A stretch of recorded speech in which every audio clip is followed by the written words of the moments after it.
असफलता एक चुनौती है, इसे स्वीकार करो। क्या कमी रह गई है देखो और सुधार करो। जब तक न सफल हो नींद चैन की त्यागो तुम। संघर्षों का मैदान छोड़ मत भागो तुम।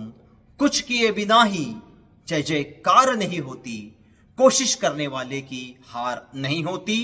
कोशिश करने वाले की हार नहीं होती। नमस्कार, मैं हर्षद घाटोड़े आज फिर लेकर आया हूं एक हस्ती के संघर्ष, हौसले और जज्बे की सच्ची दास्तां। इन्होंने एक नहीं तो 8 बार यूपीएससी की परीक्षा दी और आखिरकार ये सफल हो भी गए। राजस्थान के नागौर जिले में स्थित गांव सोमना में इनका जन्म मिट्टी के बर्तन बनाने वाले पिता के घर में हुआ था। गांव में चूंकि किसी भी प्रकार के मनोरंजन की सुविधाएं उपलब्ध नहीं थी, अपनी प्राथमिक शिक्षा इन्होंने अपने ही गांव के एक सरकारी स्कूल में पूर्ण की। पिता से हमेशा डॉक्टर बाबा साहब आंबेडकर, लाल बहादुर शास्त्री, हेलन किलर की कहानियां सुना करते थे, जिनका इन पर काफी प्रभाव पड़ा। आगे चलकर इनके पिता ने बच्चों के पढ़ाई की खातिर गांव छोड़ा और नागौर शहर में आकर रहने लगे। साथ ही परिवार के उधर निर्वाह के खातिर उन्होंने ट्रक ड्राइवर की नौकरी कर ली। पिता की कही गई एक बात कि जो पढ़ गया वो आगे बढ़ गया इनके मन में घर कर गई थी, इसलिए इन्होंने भी पढ़ाई करके कुछ बनने का निर्णय किया था। पिता ने नागौर के एक प्राइवेट स्कूल में इनका प्रवेश करवाया।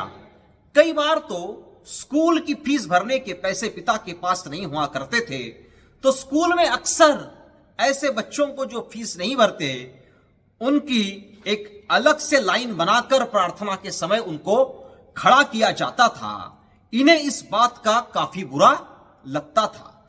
इस प्रकार इन्होंने अपनी स्कूली शिक्षा पूर्ण की और 2012 तक अपना ग्रेजुएशन भी पूर्ण कर लिया और सोच लिया कि किसी भी प्रकार से प्रथम प्रयास में ही इन्हें यूपीएससी की परीक्षा पास करनी है। आईएएस गोविंद जायसवाल सर का एक इंटरव्यू देखकर कि कैसे एक रिक्शा चालक का बेटा आईएएस बना, उसका इन पर काफी प्रभाव हो गया और इन्होंने भी उनकी तरह सोचा कि ये भी आईएएस बनेंगे। लेकिन अपने प्रथम प्रयास तो क्या, अपने अनेकों प्रयास में भी ये पास नहीं हो सके। तब जब ये यूपीएससी की परीक्षा में अक्सर फेल हो जाते और घर आते तो इनके घर वाले इनका हौसला बढ़ाते। पिता कहते कोई बात नहीं, इस बार नहीं तो अगले बार सही। लेकिन इन्होंने इस बीच राजस्थान सरकार की प्रशासनिक सेवा की, राजस्थान सिविल सर्विस की परीक्षा जरूर पास कर ली थी। राजस्थान सरकार की प्रशासनिक सेवा की जो परीक्षा थी ये इस बीच पास कर चुके थे, जब ये बार बार यूपीएससी की परीक्षा दे रहे थे और फेल हो रहे थे। और अब इनके पास यूपीएससी की परीक्षा देने का एक आखिरी अवसर, 8वां अवसर बचा था और इस बार इन्होंने अपनी पूर्व की सारी गलतियों को सुधारकर परीक्षा दी और भाग्य ने भी इनका साथ दिया। अपने 8वें प्रयास में इन्होंने यूपीएससी की परीक्षा पास कर ली, जो किसी चमत्कार से कम नहीं था। और इस प्रकार एक ट्रक ड्राइवर का बेटा आज आईएएस बन गया था।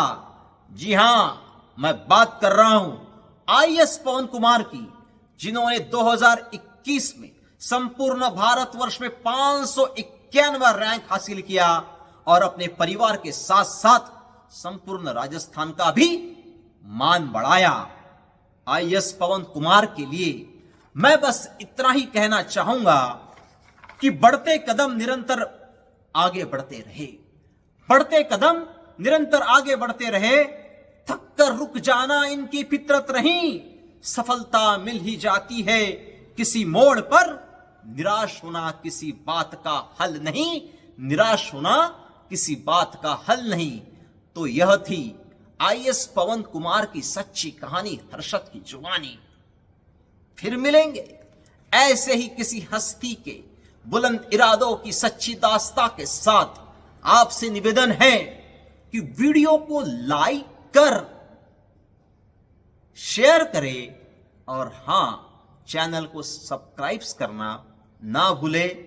जय हिंद, धन्यवाद।